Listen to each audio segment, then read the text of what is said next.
that he went to Australia, and he had to have treatment in Australia, and he had to pay $400 for it because it wasn't covered. $400 for your life. I mean, really, you know, and it's nothing. Exactly, that's what I mean. Yeah. And you know, and people say, oh, you know, but it's so expensive too. You know, it is one of the things I hear a lot is that people often would turn towards this so-called alternative way of dealing with cancer, but they can't afford it. They can only afford what the insurance is giving them, and insurance won't pay for it's crazy as it sounds, insurance won't pay for organic food and some supplements and vitamins. They just won't do it. They'd rather pay $14,000 a session for chemo. Yeah. Which is sad. Yeah, and I heard in America, I don't know how true it is, that doctors get kickbacks on chemo. They do, actually. Chemotherapy is it's the only drug in America that's sold wholesale through oncology clinics. So it's pretty bad. But you know, like as I say, I how fortunate am I that, you know, Donkey has never once said to me, no, we can't afford to do that. Never once did he ever say that, those words come out of his mouth, you know. He just tried to figure out ways, and always find a way to do it. And not discounting in any way his effort, because, you know, I'm so grateful for that. But basically, that was a little bit like how I was anyhow. You know, like I remember after I had I must have been the one on my spine, and I learnt about adrenal gland therapy. Yes, and stress. You know, and I couldn't understand why I, you know, wasn't bouncing back as well as what I thought I ought to be, as it sounds, doing a marathon, right. But it wasn't good enough for me. Yeah. And so I got into this. So then I found out somebody here in New Zealand who dealt with that, and I call him my wellness doctor, and I have been going to him for over 12 years. I would spend every month hundreds of dollars with him. Okay, but you know what? When I went through this, he calls me up. He says to me, Denzil, this has come available. Did you want to look into this to see if this is suitable for you? And this is the therapy that you have now? No. When I went to him with the adrenal gland, I did a 4 months intensive support for that.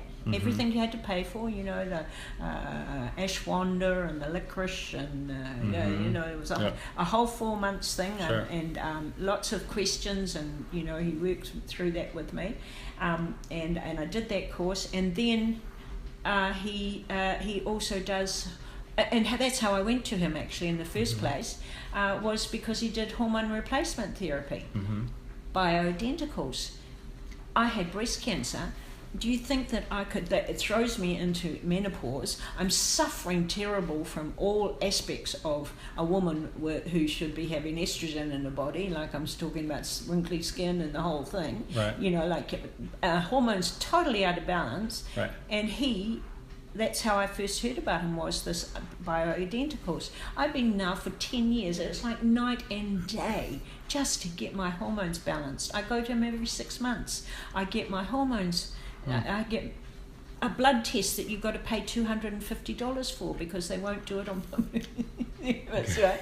But that's made a big difference. But night and day, why would I stop that? He's not making money, he's just making a living. And recently, I don't know the details, but recently he told us that the authorities have the powers that be, I think, I can't tell you any true details other than he said, have stopped him taking on any new patients. For bioidentical hormone therapy. For alternative treatment, basically.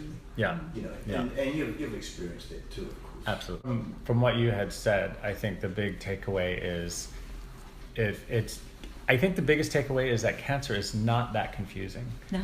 It's not that confusing. No. And you know, if sometimes I do get frustrated talking to people that might be, you know, opposing my opinion without having their own research. Yes. So I know, you know, the 5-syllable words now that I can shut them down pretty quickly, because then they get so confused they have no idea what you know what I mean. And I think that's what doctors do.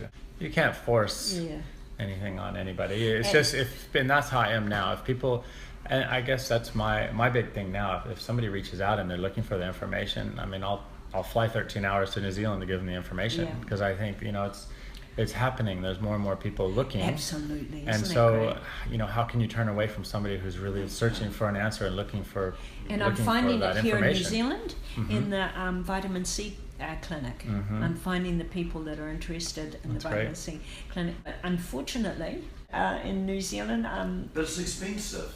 Like it is expensive. You can spend. You can spend $2,000 a month, like $500 bucks a week. Yeah. And they've got strict controls. Yeah.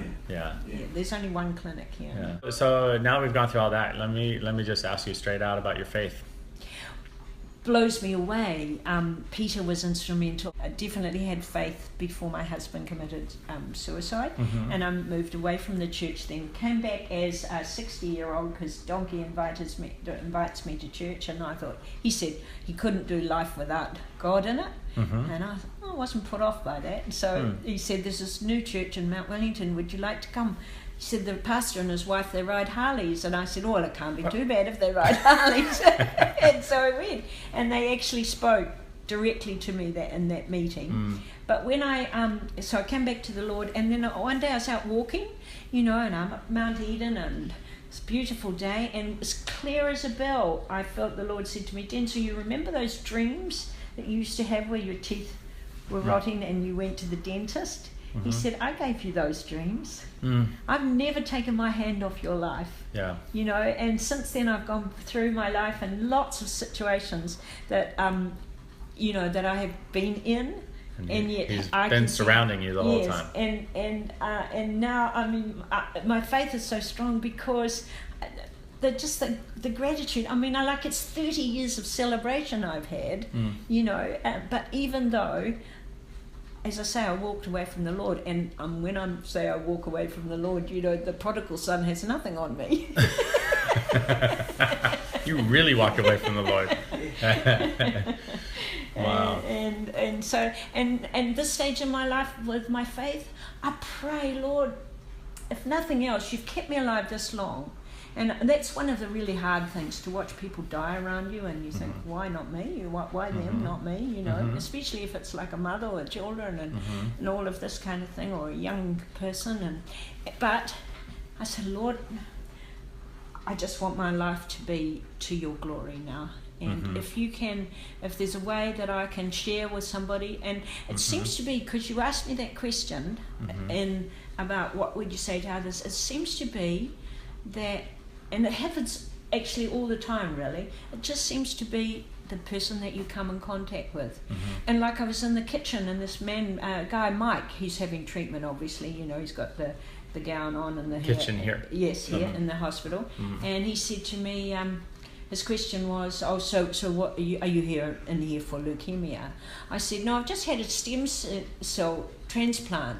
And those words are not behind me now. I'm not labeling myself with those words anymore. I'm actually on to wellness. And I don't know where that came from. But, that's how I feel. No, look, I'm sorry, you're not dragging me down there now. And I think that one-to-one is about the best that I know. And that it seems to be the Holy Spirit says, that God says the Holy Spirit will give you words. Do not worry about the words that come. I will give you the words in the situation. That's and you feel, I feel more and more that those words are sitting in your mind, and you hear them, but we ignore them. Like when you heard words like, I can't do this again. Like I'm not going to do this again. And those words were in your head. It was the Lord saying like, And we are actually built to communicate with God. He designed us to communicate with Him, and it's usually just us, our human foibles that we're unable to. But the amazing thing about Denzil is the fact that she, she started with hope, and then she got faith. And then from faith developed expectation. And this is with her prayers. She hoped, she gained faith, her faith strengthened, then it became expectation. It didn't become faith anymore, it became expectation. And you see, what happens is, and then it gets to the stage of fact. Fact will then faith. And Donkey is truly been instrumental in teaching me that, because from my background I'm not likely, and particularly any kind of male influence was not something that I would trust. The way that Donkey's relationship with me is so unique that he's given me the ability to be able to trust, and I frequently in my mind think of my trust in God as he's not perfect, of course, he's human. Settle down. Settle down. But he's pretty well up there, but the kind of love that he expresses to me I've never known before. But it is also similar to God's love. It doesn't have boundaries. It doesn't have.